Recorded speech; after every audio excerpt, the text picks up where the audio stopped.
Good morning. Do you ever watch YouTube videos and think, oh, that sounds like good advice, I'm going to try that? Because the YouTuber that is telling you what to do is saying this is how you should do something. I see this an awful lot, and I have to say it kind of winds me up a bit. And hand on heart, I've probably done this myself in the past, but I'm starting to notice it more and more, and it bugs me. And this is the idea that we should or we must be doing things a certain way. And how this came to light recently is because I've started playing around with learning how to colour grade footage on my videos. Now, I'm not very good at it. I use Skillshare, so I've downloaded a few training programs on how to colour grade.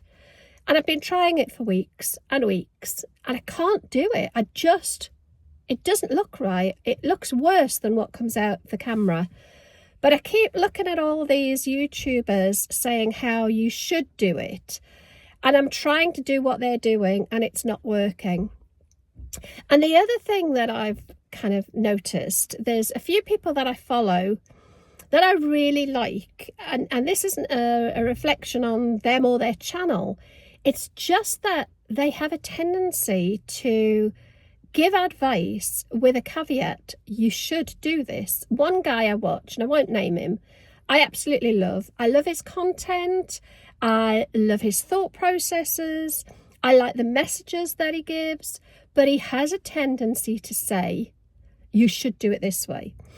He talks about early retirement. He talks about the impact of retirement and how he's downsized his life and moved into a much smaller house and moved in. I'm not going to tell you more about it because I don't want to kind of call him out.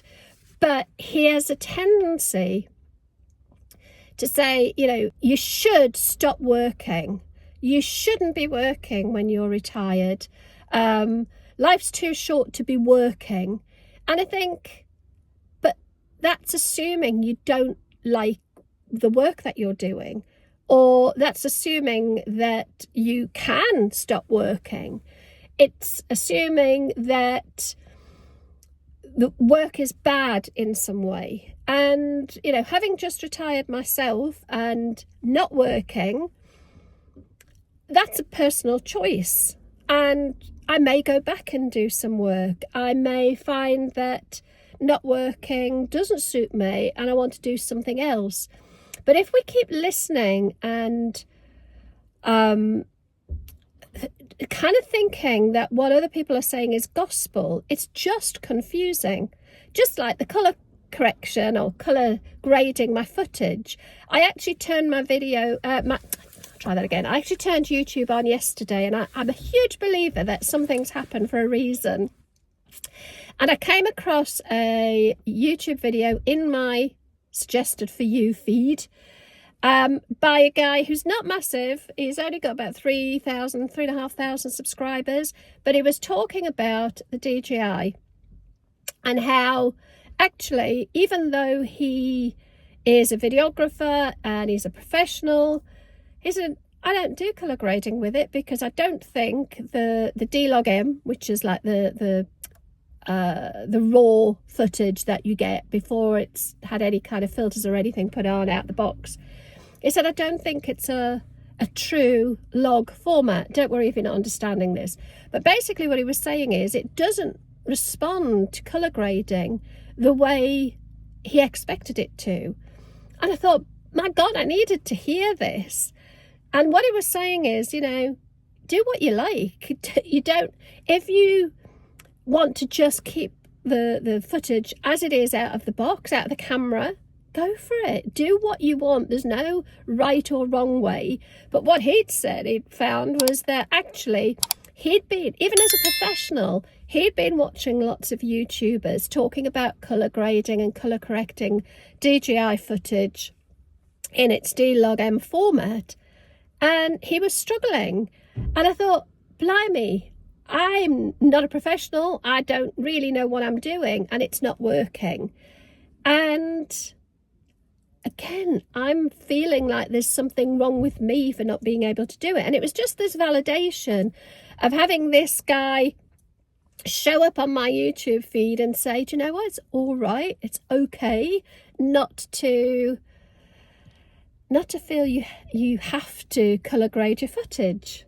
And I have to be honest, I've been trying to do it with my videos, and it's made the editing process really long and arduous, and it was stopping me and putting me off making the videos. So it comes back to that whole kind of keep it simple, and you know, you're likely to do things more if they feel simple. And I find that a lot of the YouTube advice we get, the shoulds and the musts, make life feel complicated.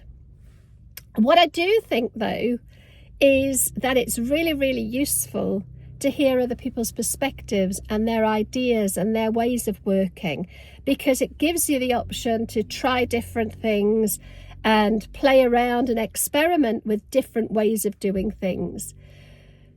But we are all unique. We are so different. There's no one size fits all for any of us, is there? You know, we're all biologically different. We have a very different set of experiences. We filter the world through a different lens because of our upbringing and our experiences and our values and our beliefs.